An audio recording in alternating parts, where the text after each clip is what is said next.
Welcome back aboard Arabella, where Steve starts this week anchored in Beaufort, North Carolina, on his own for a few more days before Robin's return. High on the to-do list was attempting to fix some problems with the deck, which has been leaking in several places around the boat.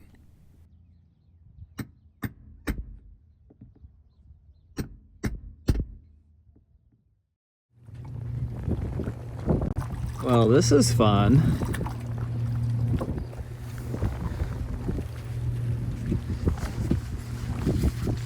The wind picked up a little bit. It's starting to rain. And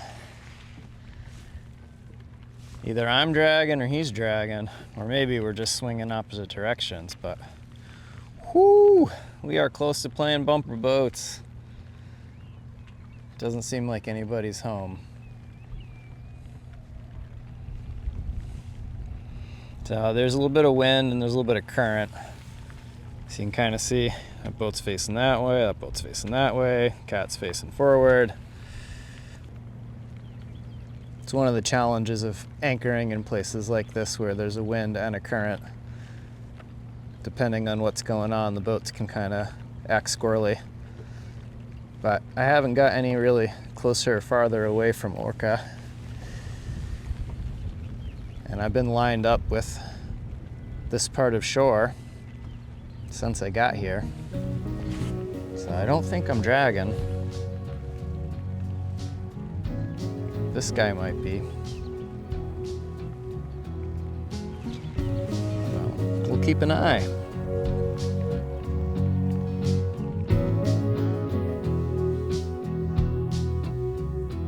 Akiva kept watch on the nearby boats while Steve got started on the deck. But they also went out to the local farmer's market to stock up on supplies before Robin came back in a few days.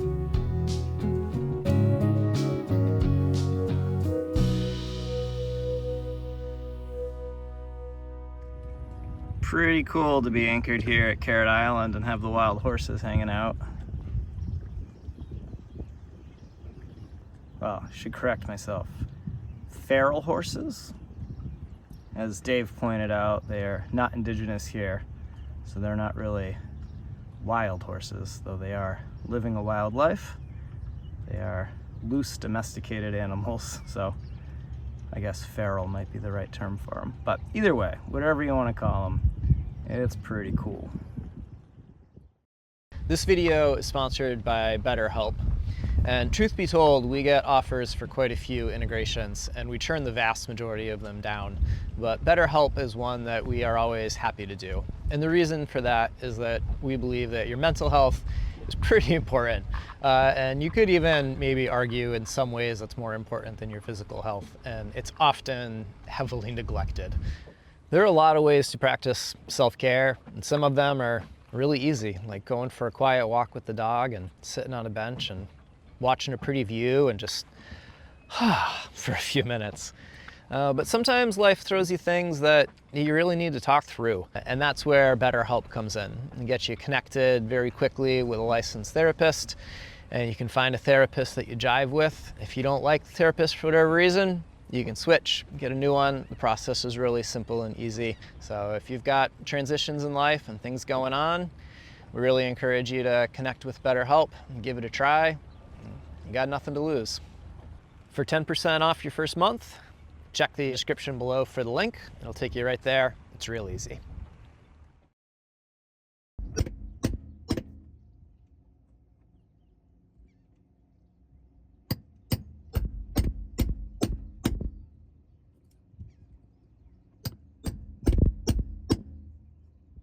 So these are the rough shape of our deck beams. They sit flat on the beams, they sit tight against each other at the bottom, and at the top they've got a little notch cut out. We hammer in the cotton, which is this little green dot, and that is, I caulked the deck hard. So I put in a decent amount of cotton, I believe, and hammered the ever-living daylights and tried to shove it down in there as tight as I possibly could. I'd be pretty surprised if the cotton is the issue with how hard and how meticulously I caulked the deck. You should have this V, you get the cotton down in the bottom hammered in there, and then the red is the pitch. And that should sit on top of the cotton, fill up the void, and maybe be a little microscopically proud. this is what I think we ended up with in a lot of places. So if you heat the pitch up too much, it bubbles when you pour it, and you end up with all these little pinholes in the pitch. If you put it on too cool, it will end up bridging the gap, and it won't flow all the way down into the bottom. And I think that this is what happened. And I think it's because of the depth of the caulking seam and how narrow the caulking seam is. I think the pitch just ended up forming a bridge. And then we took the boat to Florida, and the deck baked in the sun, and all of this air heated up and expanded, and it ended up, I believe, pushing little holes out of the pitch as the pitch softened in the sun to escape. And the pitch isn't viscous enough to sink down and fill that up, but I think it is enough for a little air bubble to pop out. The air bubble pops out, makes a hole, then water comes in, fills up this groove above the caulking below the pitch, and we end up with drips that are slowly making their way through. So after going through and whacking on the pitch with a wide caulking iron and the hammer here, I believe this is what we have now. So that pitch has been shoved and smashed down on top of the cotton, and we now have a little reservoir at the top. And that reservoir we should be able to fill really easily because we're not asking that pitch to go down so far. This is what I think is happening, and I hope I'm right, because I do not want to have to rip out all this pitch and recaulk the deck and try this a different way. Never heard of this done, never seen this done. This is a Steve special. Don't try this at home. I cannot guarantee you success. So this is pitch, and this is what we're going to melt up and top these seams up. Those are what these are all filled with. And I know that this looks like a solid, and at room temperature it sort of is. But if you look up the Guinness Book World Record for longest experiment, it was started in 1927, and it involves pitch and its viscosity. So pitch is 100 billion times more viscous than water. So water flows significantly easier than pitch, but pitch actually flows. So what they did with the experiment is you heat the pitch up, it becomes liquid, you put it in a little container, cut the bottom of the container off a little funnel, and waited. And if my memory serves, it was 85 years for the first drop to come down at room temperature, and has continued to do so. The experiment's still running. So the pitch, it's not fluid enough to just flow down into that gap below it. It's going to kind of stay and bridge that gap, and maybe 85 years it'll make it down there. So you can see this is actually kind of soft, but hard. So I can push my nail into it, but if I were to take and hit this whole thing with like a big hammer, it would shatter, kind of like a rock. Pieces would break off. But when you have just a little bit of it, it is malleable, and you can squish it, and you can form it. You can make it into a little ball. The heat in the summer helps, so the warmer the pitch is, the more fluid it becomes. And on a really hot day when the deck is really hot to the touch, you can push your fingernail into the pitch, and it's pretty soft and gets almost gooey. So in those conditions, it'll flow a little bit more. I'm doing the foredeck first because that's where things are leaking the worst. If this doesn't work up here, I won't waste my time trying to do it on the rest of the deck. But I'm fairly confident. I'm going to finish up hammering a little bit more pitch here, and we'll see what happens. Fingers crossed.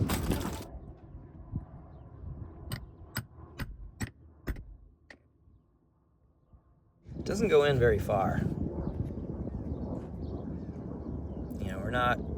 We're definitely not going even close to the bottom of the caulking bevel here. And some places, like this, I hit and nothing moved. And then we've got other spots, like here, where it just sunk right in. And then here it did not. And that's what we're trying to find, is these spots where that pitch was not all the way down to the cotton. Here's a couple pretty good bubbles. And some of these I've pushed down and hit with the caulking iron, and water and linseed oil from the deck has squirted up and out of these holes. So there's definitely some moisture under there. There's definitely some oil that made it in there from when I oiled the deck. And that oil that got in there seems to be helping to soften some of the pitch a little bit and helping it to even squish down even more in places where I've got pretty big holes like that.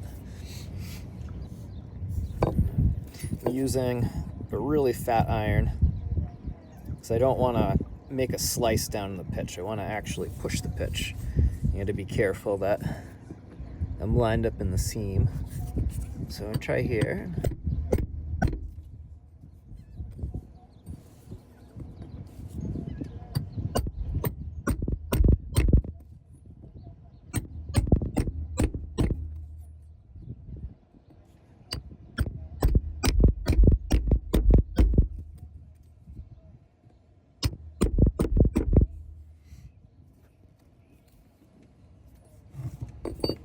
That whole stretch sunk down in there, an 1/8 of an inch.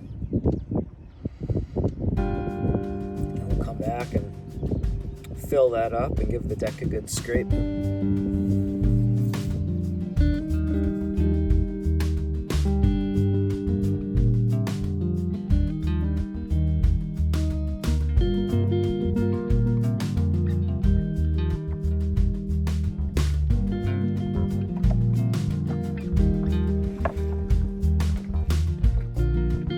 Kiva sees the horses.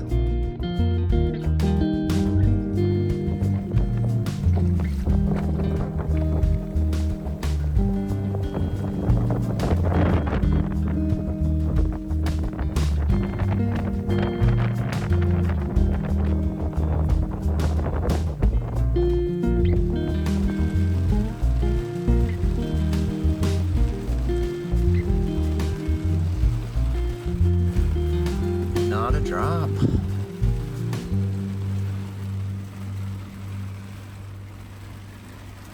This was my main culprit here.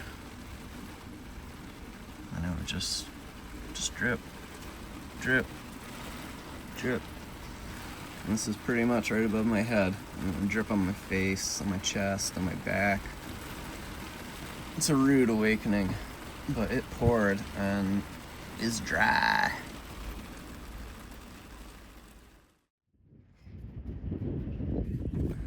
Today is a little windlass repair. If you look in there, you'll see a little set screw. And what that does,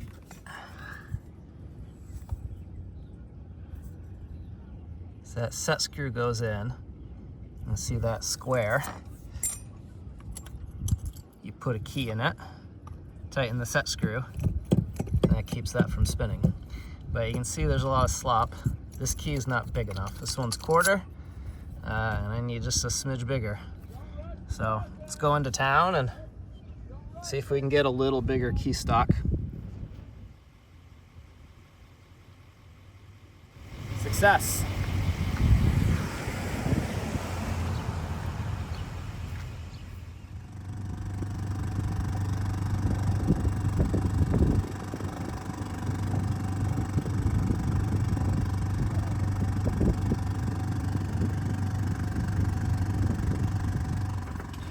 I can't believe they had 5/16 key stock. So I had a little piece of 1/4 on the boat. I don't even exactly remember what it's from, but it was not big enough. So that'll fit nicely in there. I'm going to use most of this keyway because the bigger the key, the more surface area, the better it's going to hold. And obviously this key stock is entirely too long, but I am very happy to have a little extra.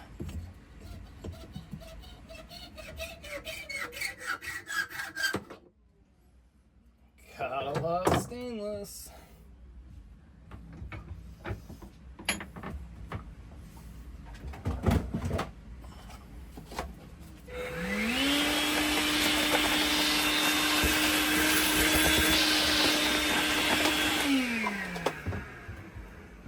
these keys go in and out a whole heck of a lot easier if you take a file and just pop the corners off. So those sharp burrs are gone. I no longer have to worry about cutting myself. See about cleaning up some of the grease in the keyway here.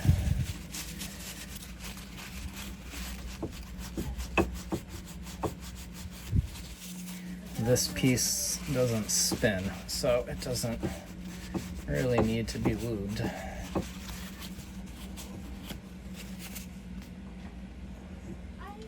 There we go. Key will slide in. And go see if we can put this back on. Insert our key.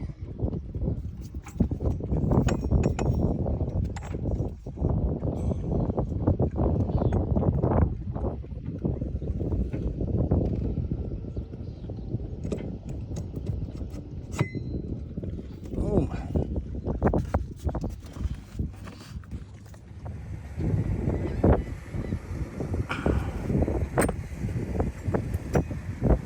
There we go. All better.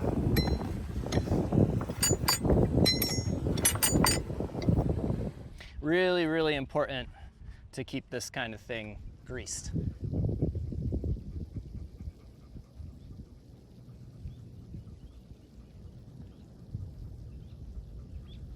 There's like clusters of them, just hundreds.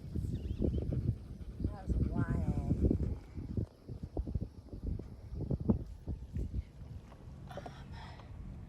Awesome.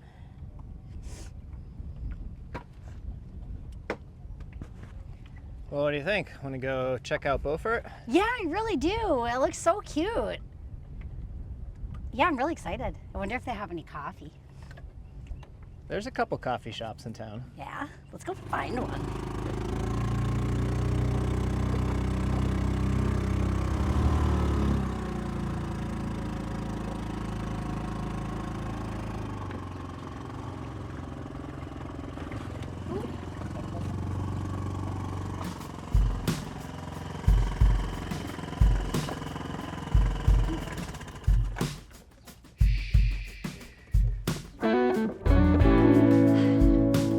Come on, let's go.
It's times like this I'm glad that Arabella's a little bit of a workabout, because I ain't worried.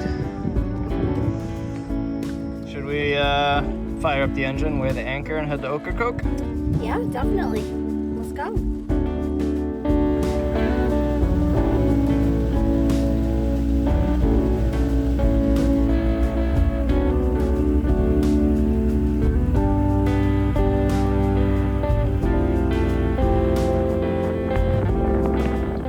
Honey, we're almost at 8 knots with just the 3 sails.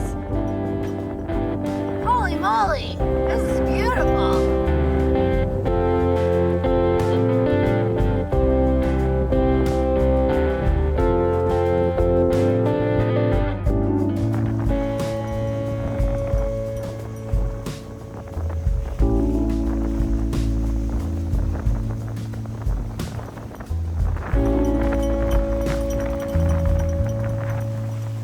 Come back next week to see Arabella's progress on the trek back north.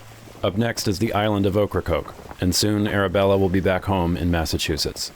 Thanks for watching, liking, and being subscribed to the channel. More content's available to our supporters on Patreon. For a low monthly contribution, you can take part in monthly live streams and ask questions to us directly. If you'd like to take part in that, go to patreon.com/Acorn to Arabella.